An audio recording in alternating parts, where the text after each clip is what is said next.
में डाउट होगा कि सब कोई गौशाला के लिए कुछ कुछ कर रहे हैं, तो गोपी जैसे आदमी को कोई पूछा होगा भाई कहाँ हो रहा है कि नहीं हो रहा है, तो इन्होंने बोला कि मेरे को टीवी वीडियो दिखाना। मैं बोला कोई ठेका नहीं लिया हूँ, वो कृष्ण की गौशाला है, जब मन लगे होगा, जब मन लगे नहीं होगा।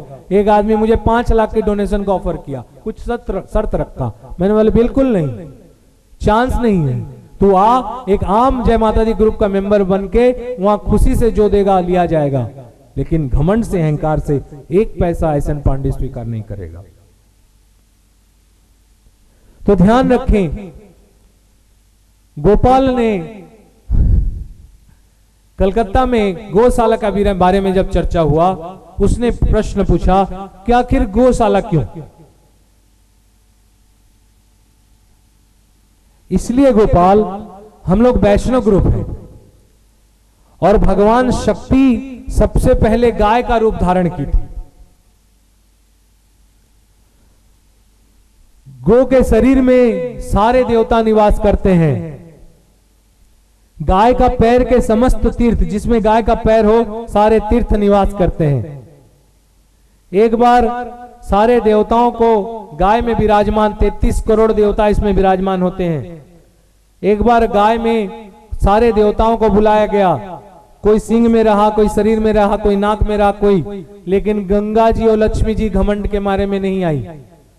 बोले हम लोग को क्या जरूरत है, हम लोग तो खुद पवित्र हैं, मैं अग्नि जैसे हूं और मैं तो पवित्र हूं।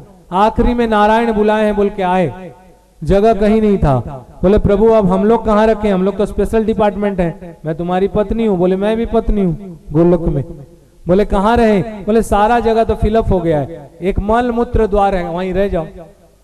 मल में लक्ष्मी जी रही गोबर बन के और मूत्र में गंगा जी रही, बस। इसी तरह सारे गुह्य भाग में लक्ष्मी जी रही। जिसके घर में गोबर पूजा होते हैं या ये होता है, वहां लक्ष्मी। आपको आम लगता होगा, जैसे कृष्ण वृंदावन में रहते रहते वृंदावन वाले समझ नहीं पाए, इसी तरह गाय को देखते देखते हम लोग समझ नहीं पाए। गौ के पैरों में लगी हुई मिट्टी, गाय के पैर में, अगर उसका तिलक मनुष्य अपने मस्तक में करें तो तत्काल सारे तीर्थों का जल का स्नान करने का फल प्राप्त होता है। जो गौ का पैर का तिलक करता है मिट्टी का, उसको हमेशा पग पग पर विजय प्राप्त होते हैं।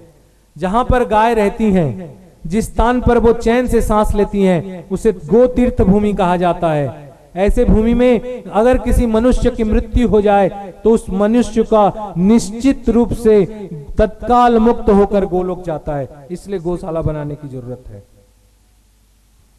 गो प्रदक्षिणा, गवाम दृष्टा नमस्कृत्यम कुर्याचेव प्रदक्षिणम, प्रदक्षिणम कृता तेनम सप्तदीपाव सुंदरा, मातरः सर्वभूतानां गाव सर्व सुख प्रदा, बुद्धिमां चाक्षातम नित्यम गावो कार्या प्रदक्षिणी। जो गौ माता का दर्शन करते हैं, उन्हें नमस्कार करते हैं, उनकी परिक्रमा करते हैं, ऐसा करने से 7 द्वीपों सहित भूमंडल का प्रदक्षिणा करने का फल मिलता है। कल विधिवत पूर्वक वहां एक गाय सुरभि नामक गाय का कल पूजा होगा। कुछ ना हो पाए तो जहां पूजा होगा उसकी प्रदक्षिणा कर लें। सबकी माता है गाय माँ, इसलिए सुख देने वाली है। बुद्धि चाहने वाले को नित्य, जिसको बुद्धि चाहिए, मंद बुद्धि हो, जिसकी बच्चे में बुद्धि कम हो, वो निश्चय गाय की प्रदक्षिणा करना चाहिए। एक बार भगवान शंकर से कुछ पाप हो गया। एक बार भगवान शंकर ने ब्रह्म तेज संपन्न कुछ ऋषियों का अपराध कर लिया। सारे ऋषि जल लेके भगवान शंकर को श्राप देने के लिए दौड़े। भगवान शंकर, ये इस जोनी, इस लोक, इस समय, इस युग का कहानी नहीं है, ये युगो युगांतर काल कालांतर की कहानी है। भगवान शंकर भयग्रस्त होके अब कहां जाएं, तो सीधा गोलोक गए। और भगवान शंकर ने गोपाल, वहां सुरभि नामक गाय है, सुरभि नामक गाय को भगवान शंकर ने दोनों हाथ जोड़ के प्रणाम किया। सृष्टि स्थिति विनाशानम कत्रे मात्रे नमो नमः, या चम्रसोमय भवे राप्यायसी भूतलम। भगवान शंकर ने सुरभि नामक गाय का परिक्रमा किया, स्तुति की, और भगवान शंकर ने सुरभि नामक गाय का शरीर में प्रवेश कर गया। सुरभि ने मां है, हर बच्चे को गर्भ में धारण करने की क्षमता रखती है। जननी वो जो जन्म देती है और जीवन में जो संस्कार देती है वो माँ है। दान कैसे किया जाता है? या तो दिल से किया जाता है या दिमाग से किया जाता है। संजय, दिल से दिया हुआ दान कहता है कैसे दूं, कितना दूं, और दिमाग से किया हुआ दान कहता जाता है क्यों दूं। ध्यान रखें, गाय का दूध दिमाग और दिल दोनों को स्ट्रांग करता है। तो इसी तरह भगवान शंकर जब सुरभि नामक गाय के अंदर में प्रवेश कर गए तो सुरभि ने उन्हें गर्भ में धारण कर दिया। सृष्टि चलने के लिए सृष्टि चाहिए, पालन चाहिए, संहार चाहिए। जब सृष्टिकर्ता ब्रह्मा है, पालन करता विष्णु है और संहार करता शिव का नहीं मिलने के कारण चारों तरफ हाहाकार मच गया।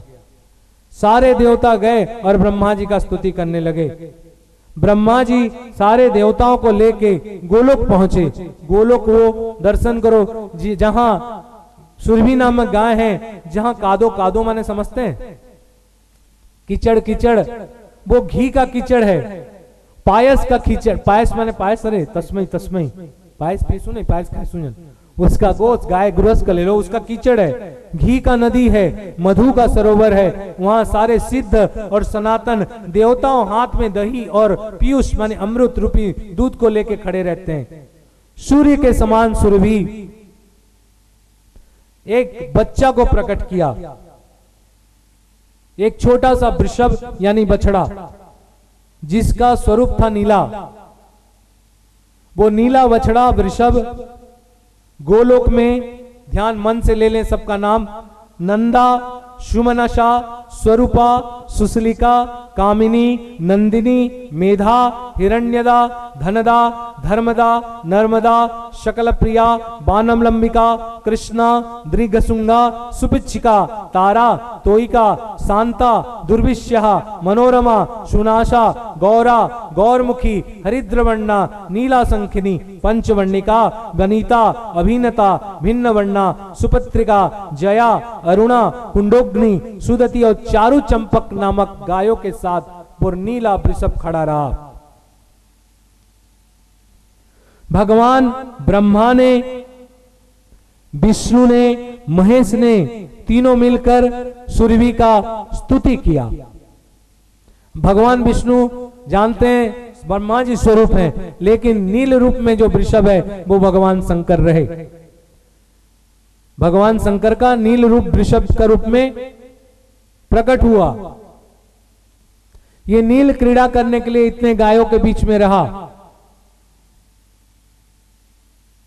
एक बार ध्यान रखें, ये जो नील वृषभ है इसका सारा अंग लाल वर्ण का है। वो गाय बनाने के लिए बोले थे, लेकिन वो कुछ भी कलर बना दिया। इस वृषभ का मुख और पुच्छ पीला वर्ण का है। उसका जो पैर, ख्यूर और सिंह सफेद। भगवान नील वृषभ शिव रूप, चतुष्पद, 4 पांव हैं। ये धर्म का प्रतीक है भगवान, और साक्षात पंचमुखहर पंचानन भगवान शिव हैं।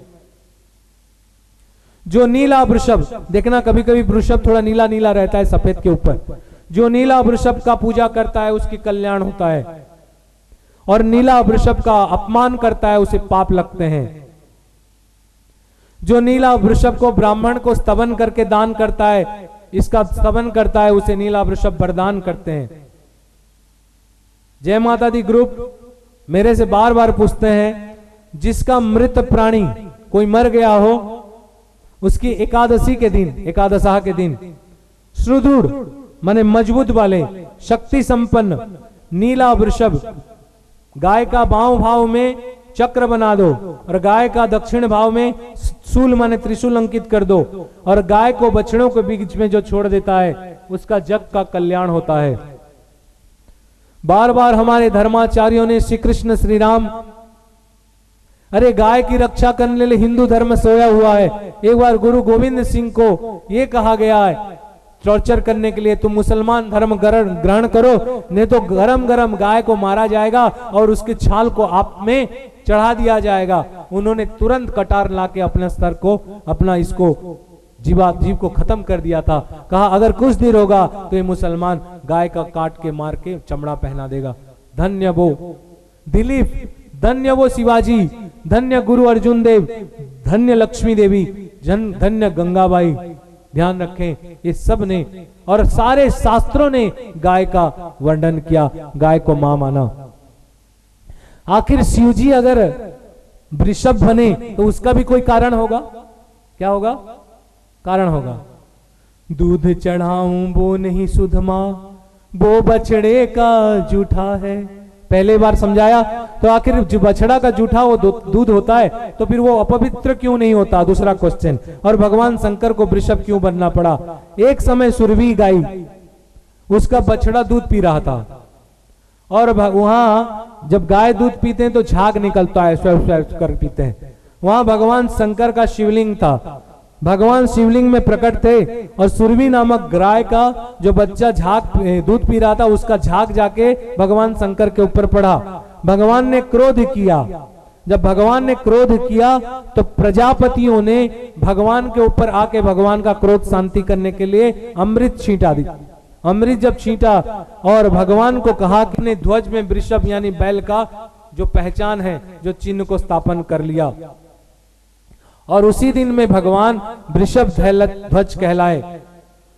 और भगवान सुरभि ने प्रभु को नमस्कार किया और कहा, प्रभु एक बार आप भी मेरे बछड़ा बन के देखें और मेरा दूध पी के देखें, और आप जब मेरा स्तन पे मुंह लगा दें तो ये प्रूव हो जाएगा कि दुनिया अमृत गाय के स्तन से ही निकलती है।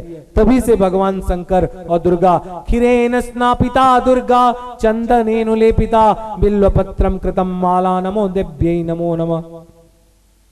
गाय के बीच में शिव जी रहने के कारण भगवान शंकर, उनका एक नाम रहा वृषभांक। क्या नाम? सब एक बार भगवान वृषभांक बोले। बोलो भगवान वृषभांक भगवान की। चलिए जाते जाते एक बार भजन करते करते, संकट हरनी माँ हमारी गो माता, मंगलकारिणी माँ हमारी गो माता, संकट हरनी माँ हमारी गो माता, मंगलकारिणी माँ हमारी गो माता।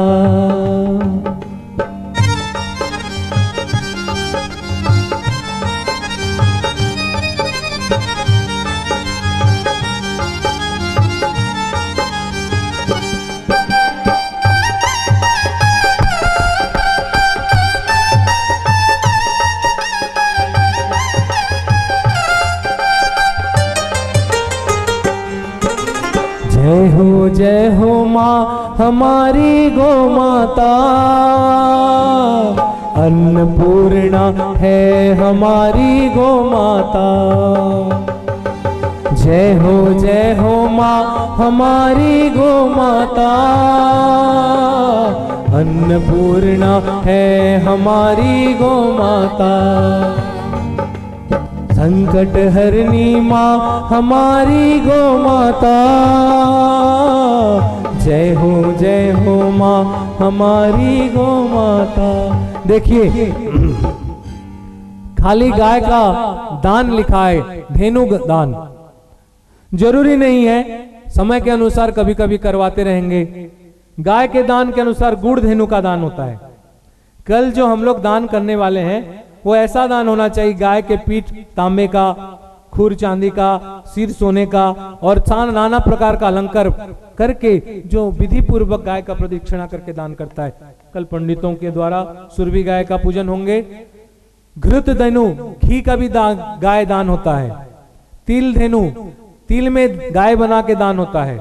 जल धेनु, क्षीर धेनु, मधु धेनु, शर्करा धेनु, दधी धेनु, रस धेनु और प्रत्यक्ष धेनु माने प्रत्यक्ष गाय का दान होता है।